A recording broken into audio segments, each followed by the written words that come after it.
5 des 10 sénateurs renvoyés par Jovenel Moïse, à savoir Jean-Renel Senatus, Yuri Latortue, Jean-Marie Junior Salomon, Nenel Kassi et Dieu Piché-Rubin, se sont rendus ce jeudi au Conseil électoral provisoire où ils ont déposé un document dans lequel ils demandent à l'institution électorale de dire le mot du doigt dans le cadre du conflit les opposant au président Jovenel Moïse qui a déclaré caduc le Parlement. Jean-Renel Senatus informe avoir engagé plusieurs autres actions contre le chef de l'État qui a violé la Constitution et la loi électorale. Il promet de porter l'affaire par devant d'autres instances compétentes. Le sénateur Jean-Renel Senatus.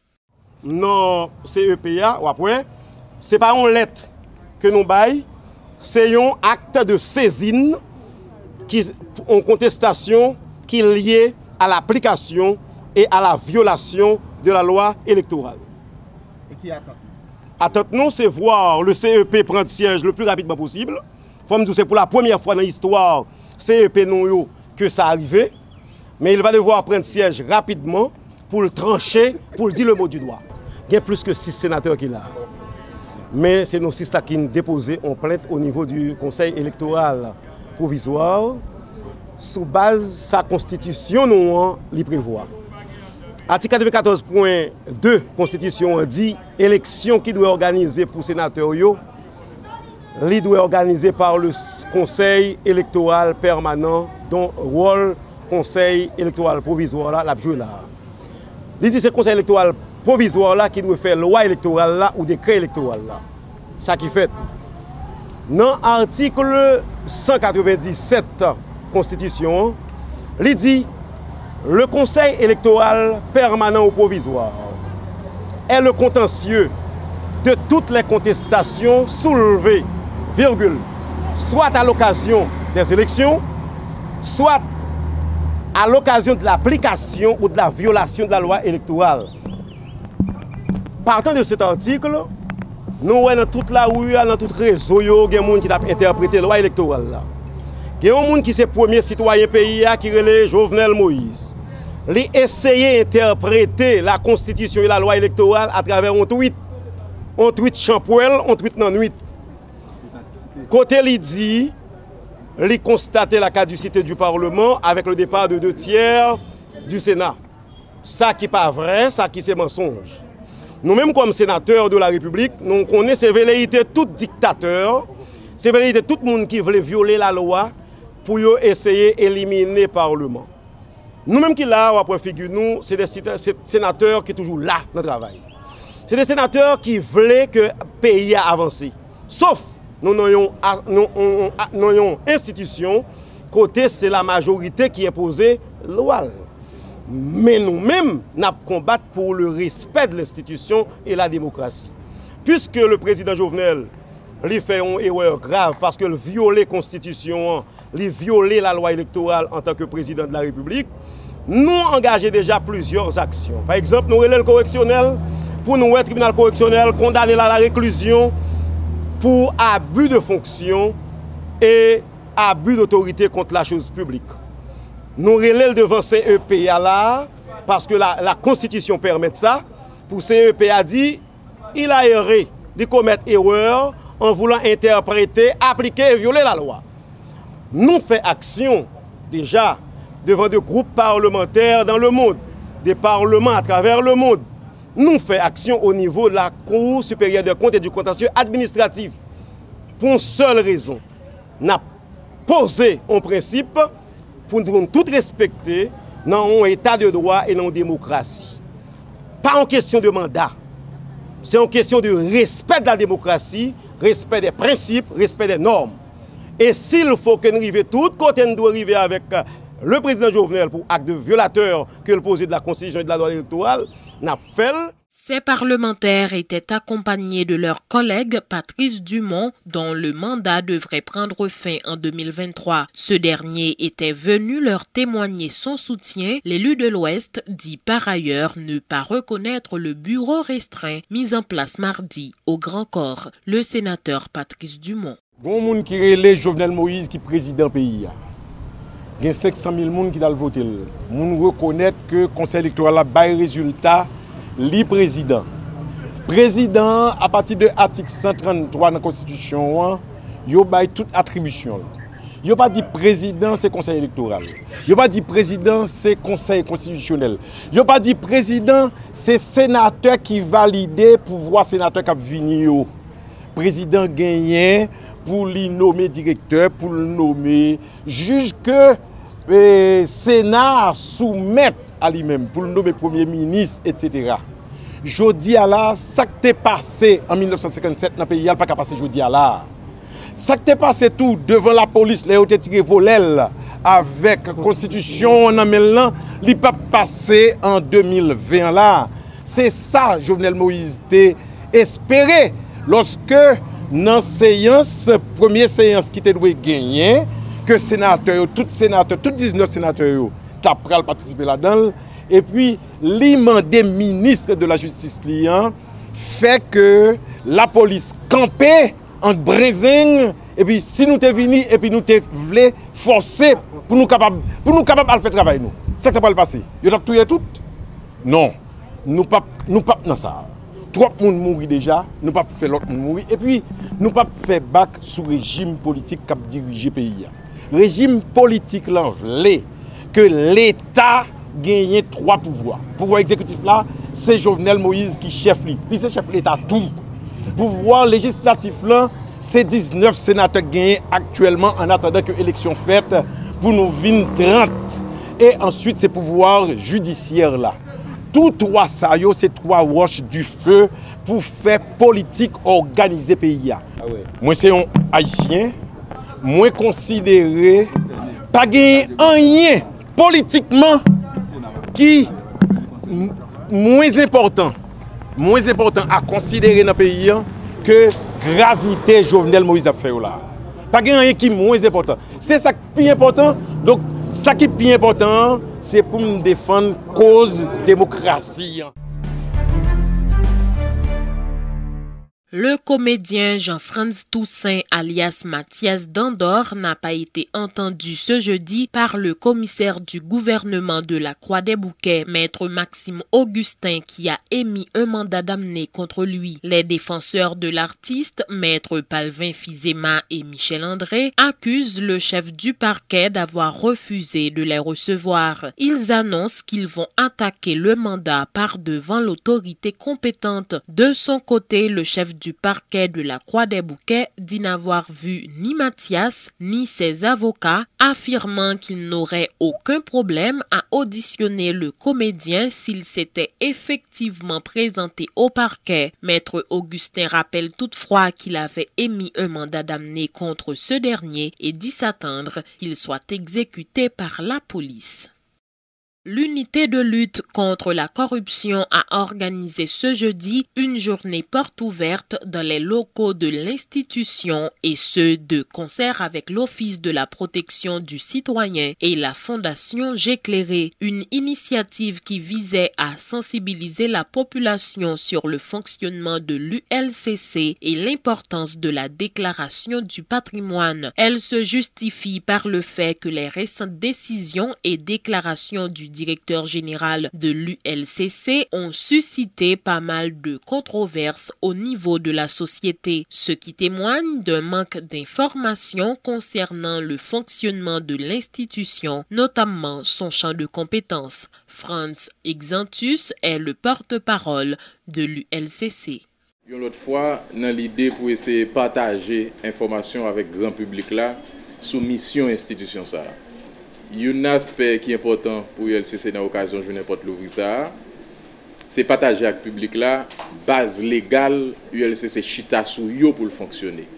De manière à ce que l'ULCC a fait action dans le cadre de mission la loi Bali, pour personne pas poser trop de questions, est-ce que l'ULCC a le droit de faire ça.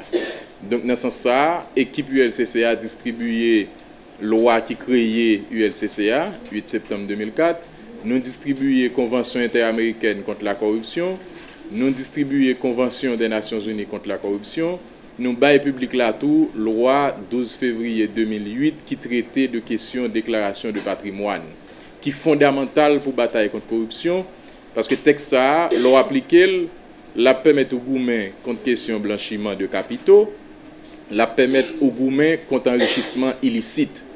Et nous remarquons en pile tollé qui a fait, c'est parce que nous n'avons pas lu texte.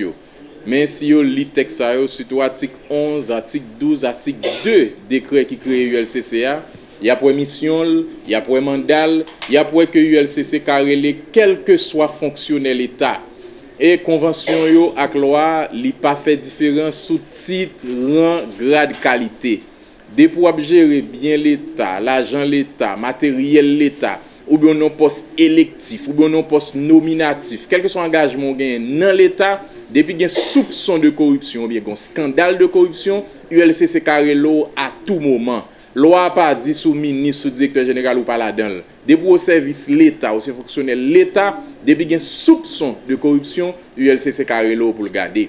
Donc, dans la journée pour l'ouvrir ça, nous profitons féliciter diverses personnalités, plus passé 80, et qui ont fait déclaration patrimoine dans fin mois décembre. Yon là dedans c'est directeur général l'ULCCA avec Claude Gassan qui fait pas là tout. Nous profiter inviter tout l'autre monde qui peut remplir formalité légale ça pour faire avant 31 janvier puisque c'est loi j'en dis 12 février 2008 qui fait obligation pour remplir formalité légale ça. Nous capable remarquer tout dans journée pour l'ouvrir ça, nous gagnons avec nous des partenaires, nous gagnons FJKL, Fondation J'éclairé, qui parle avec le public là sur question sensibiliser sur déclaration de patrimoine qui est important. Nous gagnons OPC, Office protecteur du citoyen, puisque la lutte contre la corruption mérite d'abord un engagement citoyen. Citoyen doit connaître le rôle ULCC, il doit connaître mission ULCC, et il doit faire pression sur l'État pour que l'assumer responsabilité de l'appliquer le royaume. Donc, ULCC est déterminé pour que les fait qu'on tête li, les fait promotion pour textio et l'appliquer sans conflit, sans bris, sans compte. Si tout le monde est édifié sous textio, bon ensemble de confusion, cap tout sorti. Juristes, hauts cadres et fonctionnaires de l'État, membres d'organisations de la société civile, étudiants et d'autres jeunes, ils étaient très nombreux à faire le déplacement pour venir s'enquérir du fonctionnement de l'unité de lutte contre la corruption. L'intérêt des participants, en particulier les jeunes, était manifeste. Plusieurs employés de l'ULCC étaient disponibles pour répondre à leurs questions. Plusieurs kiosques étaient mis en place à cet effet. Le président Jovenel Moïse, accompagné du ministre démissionnaire de la Justice et du commissaire du gouvernement AI de Port-au-Prince qui s'était rendu cet après-midi à l'ULCC, s'est réjoui de cette initiative. Il a rappelé l'importance de cette institution dans le cadre de la lutte contre la corruption. Le chef de l'État rappelle avoir entrepris des démarches auprès de l'OEA en vue de l'aider à renforcer les institutions œuvrant dans la lutte contre ce fléau. Jovenel Moïse encourage tous les fonctionnaires de l'État à faire leur déclaration de patrimoine. Écoutez ces déclarations. Féliciter le directeur général là parce que c'est une institution, tout le monde a posé cette question. Longtemps qui ça qui est LCC. Je pense que le genre d'activité ça est important pour que l'autre entité dans l'État commence à suivre pour faire que le peuple la connaît qui ça même y a privé. Et c'est pour ça que moi-même je suis passé pour me garder tout et faire tout. Je vais m'apprendre pendant que je viens là. Et, par exemple, la corruption, c'est faut gagner prévention et il faut gagner éducation.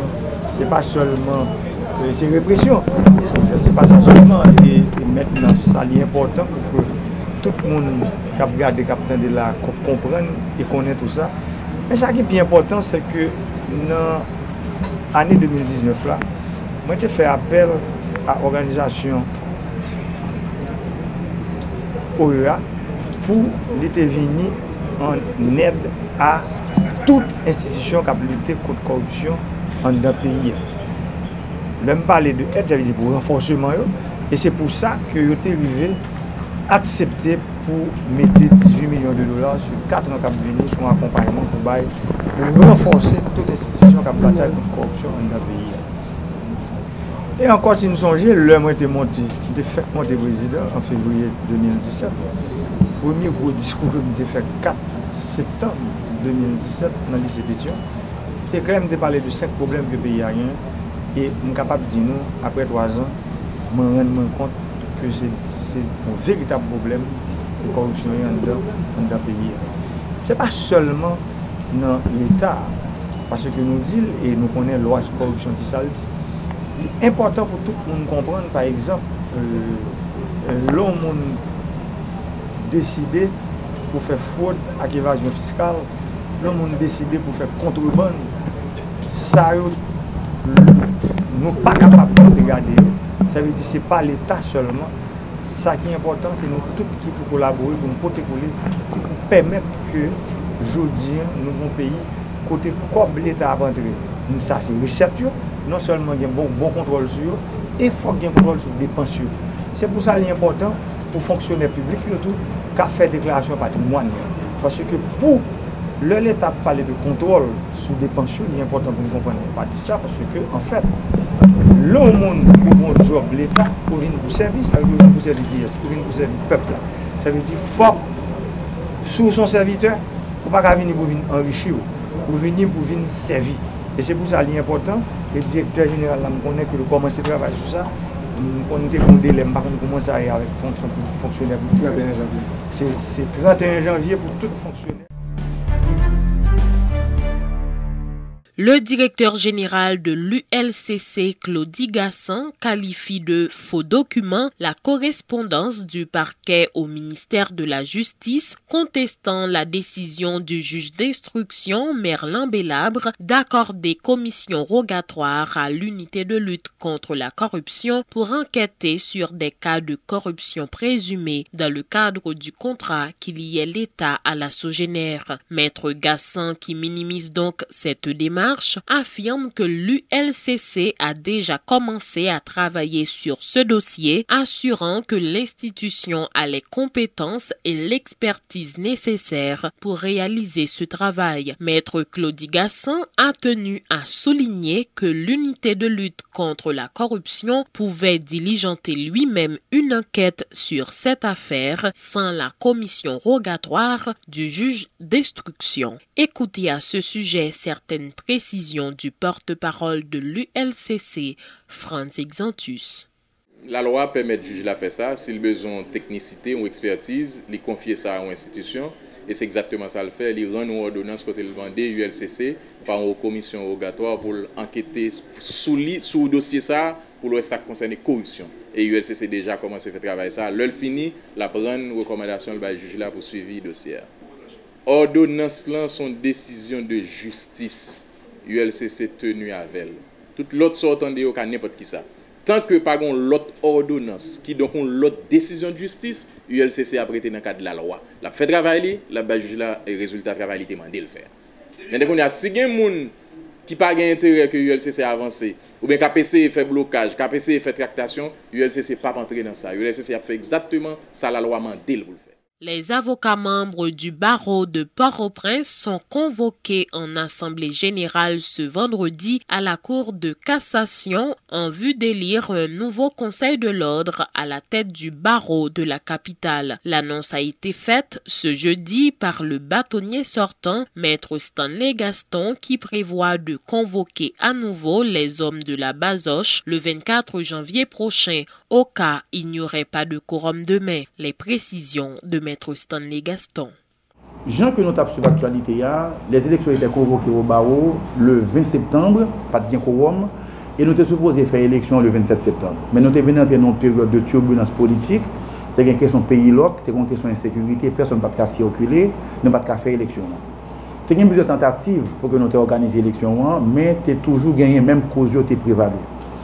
Depuis quelque temps, il y a une certaine accalmie, activité, la vie reprend en Haïti et à Port-au-Prince. Et c'est ça qui fait que nous convoquons les élections pour le 17. Et si le 17 janvier, si 17 janvier, pas de quorum, nous avons organisé les élections nécessairement le 24 janvier. Et les élections, nous avons organisé au siège de la Cour de cassation de la République. Maintenant, pour que ça nous choisit en droit ça, bien que le palais de justice recommence à fonctionner, mais la situation est toujours frileuse. On a toujours gagné une certaine peur, même si on vient là, on a couru venir ça fait ensuite aller. On doit organiser des élections, on a commencé depuis 9h du matin, les gens vont 8h du soir pour terminer. Donc ça fait que nous faisons le choix pour nous organiser les élections à la Cour de cassation. Donc l'information à retenir, c'est que les élections sont convoquées pour le 17 janvier à compter de 10h à la Cour de cassation et à défaut de quorum, les élections auront lieu nécessairement le 24 janvier, toujours au même endroit, à la Cour de cassation, mais cette fois-ci, on a commencé à 9h du matin, le 24 janvier, si tout le monde va un quorum le 17. Et pour le quorum, disons que pour le présent moment, nous avons sur les avocats, parce que jusqu'à présent, il y a des avocats qui viennent payer, nous à peu près à 140 avocats. Pour avoir un quorum, il faut avoir la moitié plus 1. C'est-à-dire vous faites 140 par 2, la base 270. Il faut avoir 271 avocats qui présentent le même matin. Il faut avoir un quorum. Mais le 24, dès lors qu'il y a 14 avocats présents, c'est-à-dire qui est équivalent au nombre d'avocats qui est pour former le conseil, en ce moment, il faut capable de faire élection. Le temps d'une pause à ce journal, à notre retour, la page internationale.